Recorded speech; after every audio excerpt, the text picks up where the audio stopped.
Comment obtenir la dernière ligne non vide d'une colonne en VBA sur Excel? Bonjour à tous, c'est Alex d'excelformation.fr et dans ce tutoriel, nous allons découvrir plusieurs méthodes qui vont nous permettre d'obtenir le numéro de la ligne sur laquelle se trouve la première cellule non vide d'une colonne. Cela nous permettra par exemple d'ajouter une nouvelle entrée dans une base de données très rapidement avec VBA, par exemple en cliquant sur un simple bouton.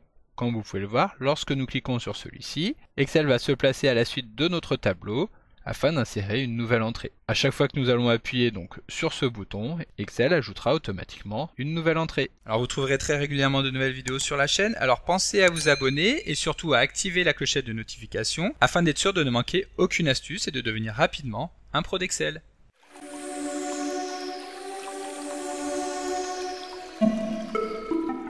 Comme d'habitude, si vous voulez être sûr de bien comprendre tout ce que nous allons voir dans le cadre de cette vidéo, vous pouvez télécharger le support de ce tutoriel ainsi que son corrigé en suivant le lien disponible dans la description de la vidéo, ce qui vous permettra de réaliser les opérations en même temps que moi pour bien comprendre tout ce que nous allons voir dans le cadre de cette vidéo. Alors, lorsque nous développons une macro en VBA, il est très courant de devoir connaître le numéro de la dernière ligne d'une colonne utilisée sur la feuille de calcul, afin par exemple de pouvoir inscrire une nouvelle ligne à la suite de notre tableau. Pour cela, nous pouvons utiliser plusieurs méthodes, lesquelles vont dépendre évidemment du type de recherche que nous souhaitons mettre en place. Et pour commencer, voyons comment obtenir la première cellule non vide d'une colonne. En effet, imaginons que nous disposions d'une base de données, comme celle que nous avons actuellement à l'écran, dans laquelle il n'y a aucune cellule vide, et que nous souhaitons atteindre la dernière cellule d'une colonne en particulier, ce qui est tout à fait réalisable directement avec Excel, en sélectionnant n'importe quelle cellule de la colonne et en appuyant sur les touches CTRL et flèche du bas. À ce moment-là, automatiquement, Excel va se placer sur la dernière cellule de la colonne. Si nous voulons nous placer cette fois-ci sur la dernière cellule de la ligne, nous allons utiliser le raccourci clavier CTRL et flèche de droite. Et évidemment, il sera possible de réaliser ces mêmes opérations directement en utilisant des instructions VBA. Donc les instructions VBA sont à saisir dans l'éditeur de code Visual Basic Editor que nous allons pouvoir lancer très rapidement en appuyant sur les touches Alt F11. VBE se lance alors directement dans notre projet et ici nous avons déjà inséré le module dans lequel nous allons pouvoir saisir notre macro. Ici pour sélectionner la cellule, nous allons créer une nouvelle macro en utilisant le mot-clé sub puis le nom de la macro, donc par exemple sélectionner dernière cellule. Ensuite nous appuyons sur la touche entrée afin qu'Excel valide la création de la macro en insérant donc la commande endsub, ce qui fait que tout ce que nous allons saisir entre ces deux lignes sera lancé automatiquement à chaque fois que nous lancerons la macro. Tout d'abord, nous sélectionnons une des cellules de la colonne, donc par exemple la cellule A8 dans laquelle se trouve l'entête,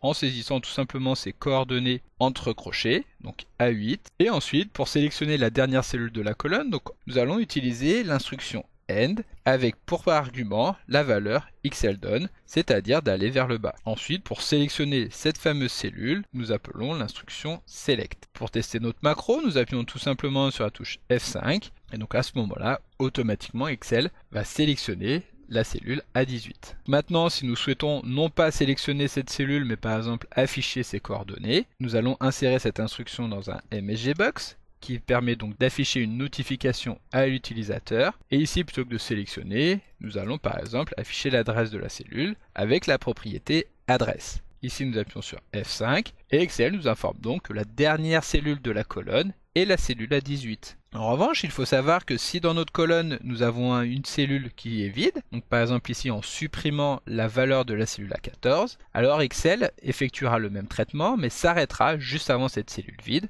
et nous retournera donc l'adresse A13. Pour tester, nous relançons VBE et nous appuyons sur F5. Et comme nous pouvions nous y attendre, les coordonnées renvoyées par Excel sont bien des coordonnées de la cellule A13. Pour éviter ce petit problème, nous allons donc devoir effectuer l'opération inverse, à savoir que nous allons partir non pas d'une cellule de la colonne, mais directement de la cellule située tout en bas de la feuille de calcul, ou au moins d'une cellule située sur une ligne qui est située suffisamment bas dans la feuille de calcul pour être certain que la base de données n'atteindra jamais cette dernière, donc par exemple la cellule 50 000. Donc nous revenons dans notre macro, nous remplaçons la cellule A8 par la cellule A50 000, et ici, plutôt que d'effectuer le balayage vers le bas, nous allons l'effectuer vers le haut, en utilisant la propriété XLUp. Ensuite, nous appuyons sur F5 et ici, c'est bien les coordonnées de la cellule A18 qu'Excel va nous retourner. Alors il faut faire attention en choisissant donc le numéro de la ligne. Ici j'ai utilisé la ligne A50000 afin d'être sûr que celle-ci soit compatible avec toutes les versions d'Excel. En effet, pour rappel sur les anciennes versions d'Excel, c'est-à-dire jusqu'à Excel 2003, les feuilles de calcul étaient constituées de 65 536 lignes,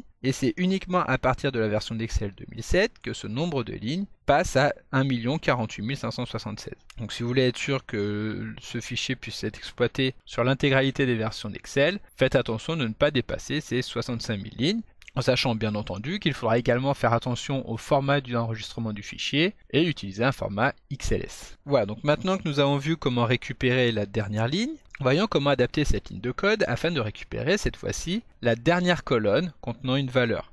Pour cela, nous allons pouvoir nous replacer donc sur la cellule A8 et cette fois-ci, nous n'effectuerons plus le balayage vers le haut mais vers la droite et nous ne pourrons pas utiliser directement la valeur XLWrite mais XL2Write. Nous appuyons sur F5 et ici Excel va bien nous informer que la dernière cellule de la colonne se trouve aux coordonnées D8. Pour obtenir uniquement le numéro de la colonne, il suffira de remplacer la propriété adresse par la propriété column.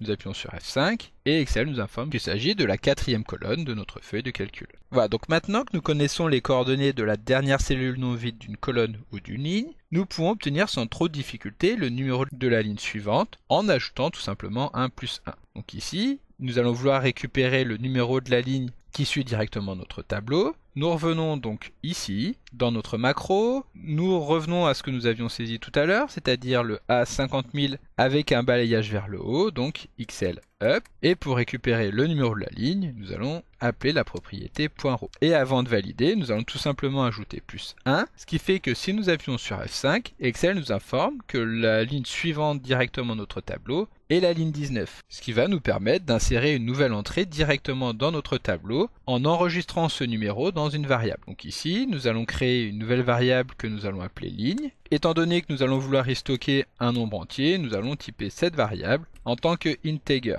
Ici, la valeur de ligne sera égale au résultat récupéré donc avec la ligne que nous avons saisie juste avant. Et donc de cette manière, nous pourrons tout simplement ajouter des données dans notre tableau en utilisant l'objet cells avec pour coordonnées de ligne la valeur récupérée par notre variable ligne. Et ici, étant donné que nous nous plaçons sur la première colonne, ici nous allons donner une valeur à cette cellule, par exemple le 16 janvier de l'année 2022. Nous pouvons copier cet extrait de code afin de le dupliquer facilement et de passer maintenant sur la deuxième colonne dans laquelle nous retrouvons le nom du commercial. Ici, nous allons insérer une nouvelle ligne pour le commercial Nina. Bien entendu, nous sommes sur la deuxième colonne, nous venons donc modifier la valeur de l'objet sales. Nous allons supposer que Nina a effectué des ventes dans la région nord, il s'agit donc de la troisième colonne. Et enfin, pour terminer, nous allons venir saisir le chiffre réalisé, par exemple ici 5 000 €. Donc nous supprimons la valeur contenue ici, nous venons saisir les 5 000 € et nous nous plaçons évidemment sur la colonne numéro 4. Si nous cliquons sur F5, évidemment Excel va automatiquement insérer la saisie à la suite de notre tableau.